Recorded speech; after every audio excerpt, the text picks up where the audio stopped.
Hello, today we're going to be talking about feudalism and manor life during the medieval period. Your essential question is, how were the duties and obligations divided among the feudal society? We'll talk about what the feudal society is. It's really just a pyramid of power. We talked about this during Japan as well, where specific people were on the lower society of the pyramid, or the lower pyramid of society, and somewhere at the higher end of society. And we're going to talk about that. You have quite a few vocabulary words. Your vocabulary words are knights, vassal, feudalism, William the Conqueror, manor, serf, and Eleanor of Aquitaine. So these are going to be your vocabulary terms. This is a separate assignment on your Google Classroom. Too fast. There we go. So let's talk about feudalism governs knights and nobles. So just a quick review, the Vikings and the Magyars and the Muslims began raiding Europe in the 800s. The Franks were unable to defend their land. And what the nobles ended up doing is, because the nobles could not depend on their king for protection, they started to defend their own land and started to rule their land as independent territories. But even though they still answered to the king and they still honored their king, they were ruling their own land their own ways. So very similar to the samurai, the knights were hired to protect nobles' land. So many different nobles would hunt for men who were knights, and knights were warriors on horseback specifically. Other ones would be part of the army. So knights were warriors on horseback. Horseback was very important because it allowed them to cover a larger span of land. So when they were protecting their lord's land, they were very quickly able to go around the boundaries of the land because they were on horseback. So they were able to protect a wider range of land. However, the equipment like armor, weapons, horses were all very, very expensive, and few people even had enough money in the Middle Ages, even if they were lords, to be able to pay for all of these things and pay their knights. So what they did instead is, very, once again, very similar to the samurai and the daimyo. The nobles paid their knights with fiefs, which are pieces of land, instead of money. So very, very similar. The comparison between samurai and knights is very, very similar. A lord was a noble that gave the land to the knights, and these knights were called vassals. So the person who owned the land was called the lord, and they gave the land to the knight, and the knight was called the vassal if he received land from his lord. The relationship between the lord and the vassal was considered part of the feudal system, which we will talk about in a minute. So at this point, you are going to take 2 notes for the lord's duties and the vassal's duties. We already talked about the knights. So you're going to read this section, Feudalism Governed Knights and Nobles, and just take 2 notes on the lord's duties and then the 2 notes for the vassal's duties. So very minimal notes for this section. We are going to watch a video, and you'll be able to take notes on this video as well. It's a little 5-minute video. We will watch this in class. Not the day we take our notes, but the day after we take our notes, we will watch this in class, and you'll have time to add to it. Okay, so feudalism spreads. In the thousands, feudalism spreads quickly throughout Europe. Feudalism was brought to Britain. Remember, Britain is a large island off the mainland of Europe. So the mainland of Europe, feudalism spread very quickly. It took a while to get to Britain because they were kind of on their own. So what ended up happening is a French noble named William, the Duke of Normandy, also known as William the Conqueror, he is one of your key terms. He went to Britain, to England, to claim his right to the English throne. He brought his knights, and they were able to defeat the English king at the Battle of Hastings, and he declared himself the King of England at this point. And that was in 1066, and it was called the Battle of Hastings.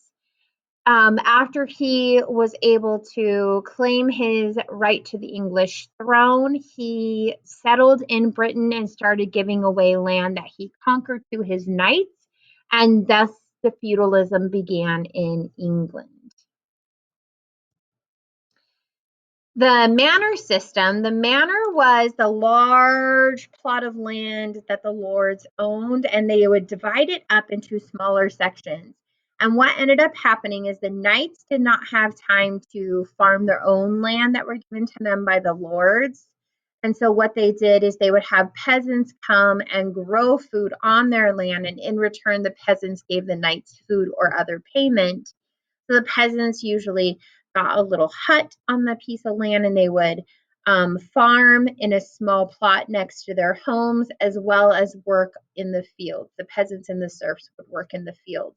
And they would be able to keep some of the food that they grew and be able to trade and go to market.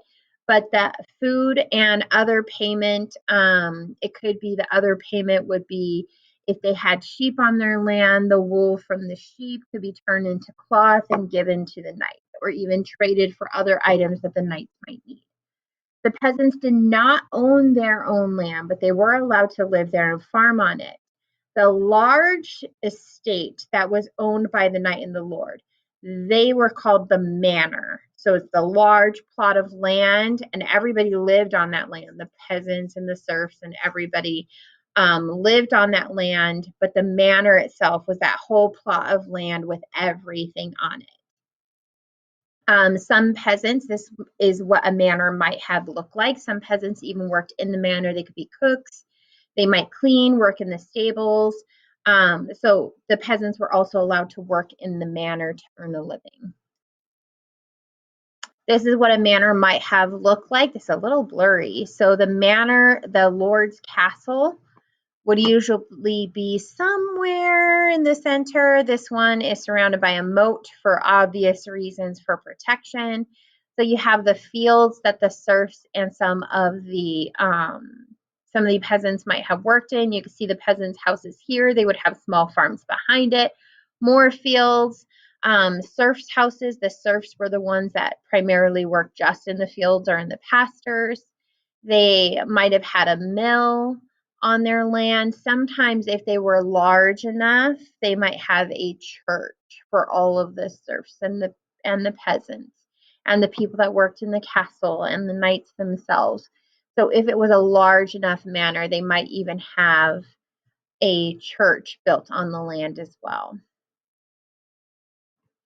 The lords kept about 1/4 to 1/3 of the land for their own use for the actual castle or manor house, and the rest was divided up amongst the peasants and the serfs. The serfs were workers that were tied to the land on which they lived. So once you were a serf on that land, you were pretty much always a serf on that land. If you had children, the children would grow up also working the land. Serfs did not have permission to leave the land unless they asked the lord to leave. So they had to get permission from their lord to even leave the land to do anything. They worked on the lord's fields, and in return, they usually had a small plot of land that they were allowed to farm for themselves and their family.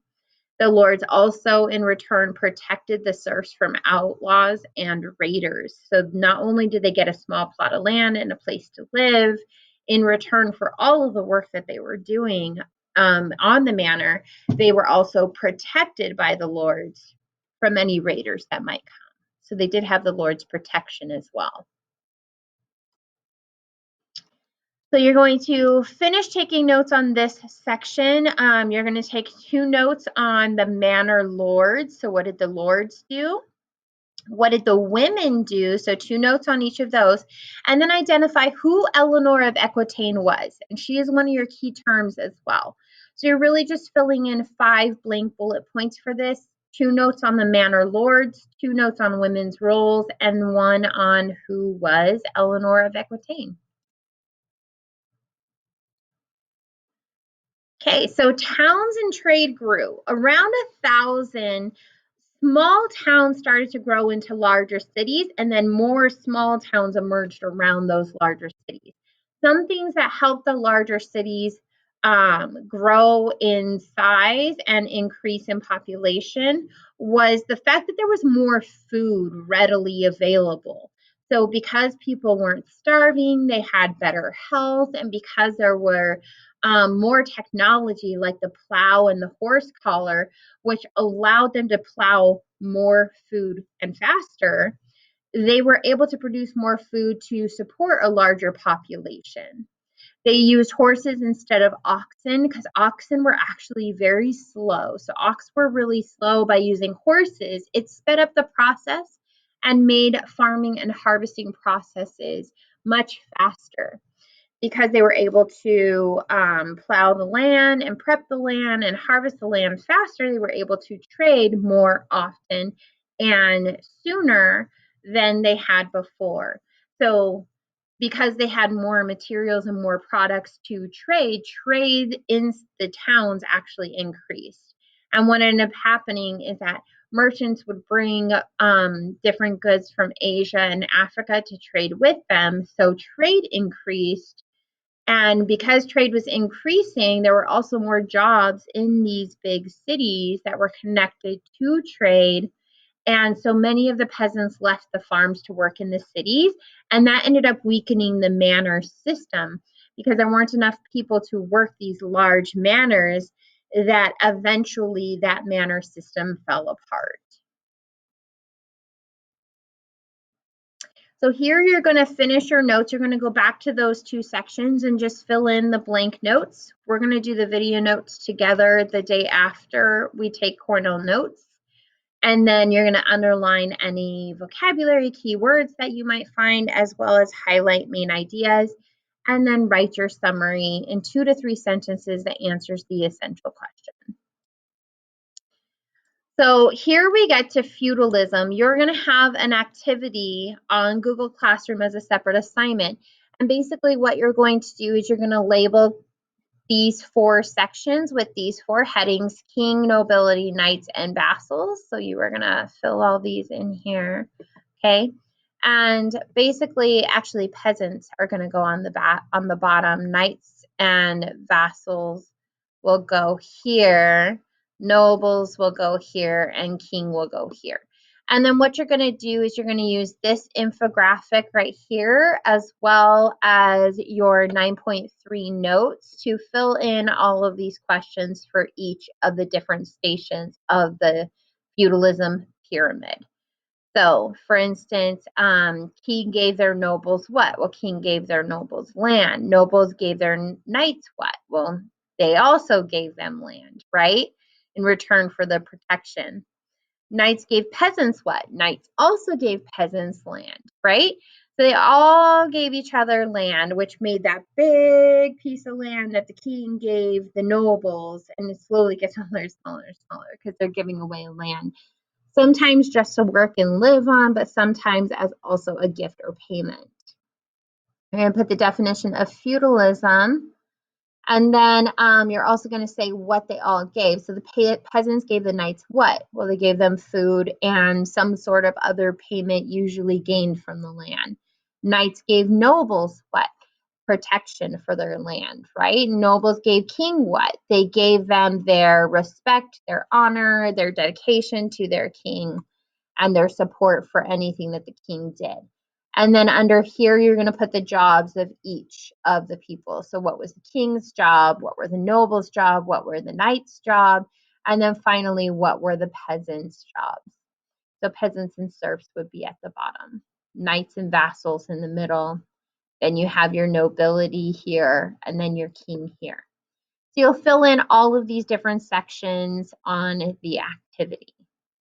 And that's it. That's the feudal pyramid. This is the pyramid. I call it the power pyramid. So you can see the people at the bottom have the least amount of power, up to the top, the kings had the most amount of power. And that's it. Let me know if you have any questions on feudalism.